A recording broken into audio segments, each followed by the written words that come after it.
This is probably going to piss off a lot of people. But a relationship between a man and a woman is inherently unequal. And that goes for any relationship where someone is deciding to date their oppressor. Just like all white people have racism brainwashed into them, all males have misogyny brainwashed into them. And any male who claims not to be a misogynist is a misogynist, because a self-aware man knows that he has it brainwashed into him.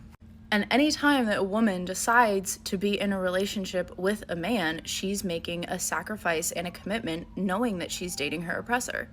Almost all women have sexual trauma and emotional abuse trauma, literally just from society. And she's taking a risk in being with you and making a commitment to help you undo your brainwashing.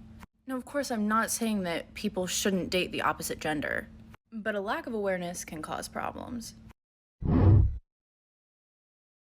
Will, how do you feel about this? How do you feel that you are inherently patriarchal and you're inherently oppressing any woman that you come across? I'm going to be honest. I feel more like I get oppressed in my relationships. Oh, really? Uh-huh. Explain, please. Explain. No, I'm joking. I don't know. I'm probably the oppressor. You don't want to step into the hot water? Yeah, I don't want to. You guys don't need to know about my relationships. But what I will say is that this woman is pretty insane for saying something along these lines, that two people, a man and a woman, can't just come together and be in love, and that one has to be a power dynamic of a male overtaking a female and saying, I am the dominant person above you.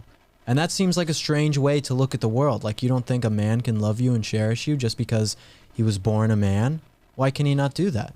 Right. It makes absolutely no sense. And she makes the comparison of what we do with white people now, saying that because you're born white, you're inherently born with privilege and racism and unconscious bias. And now as a man, apparently you have that unconscious bias towards women, and you need to acknowledge that and work on that as much as you can. So I don't know how that affects your relationship. Maybe you don't open doors for your woman anymore. You don't do anything for her anymore because she can do everything for herself.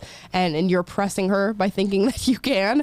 I don't know what the logic is behind it because it seems completely devoid of logic. Well, one thing, this lady who's in this video, if you can take a look at her, Tyler, let's look. She has a crystal around her neck, and you know that means trouble.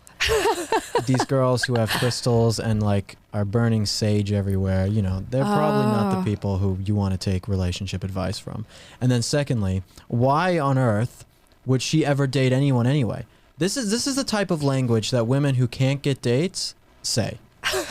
If you can't get a good man, or because you are too stuck up or whatever to get a good man, then they blame it on the patriarchy, and that's why they've had bad relationships. When in reality, it's her fault. She's probably been a terrible person in relationships. Wow. Are you really a therapist, Will? I am really a therapist. The deductive reasoning is just so keen. That is exactly the truth. People will take their problems and project them on the world and say, oh, it's not my fault. It's the world's fault why relationships are so bad because men are so oppressive. Right. It's like, maybe instead of nagging him about doing the dishes, you should just do the dishes. I love all the different conclusions you're coming to with this young lady. But no, I do think that's right. I do think it is sort of a projection of insecurity, and that the same thing goes for the whole racism narrative. And it's because you're not successful in your own life, and you feel as though you will never be. And the best and easiest route out of that is to blame the institutions around you, to blame the people around you. So if you're not in a relationship or you've had failing relationships in the past, the easiest route out of that is to blame the institution itself. 100%.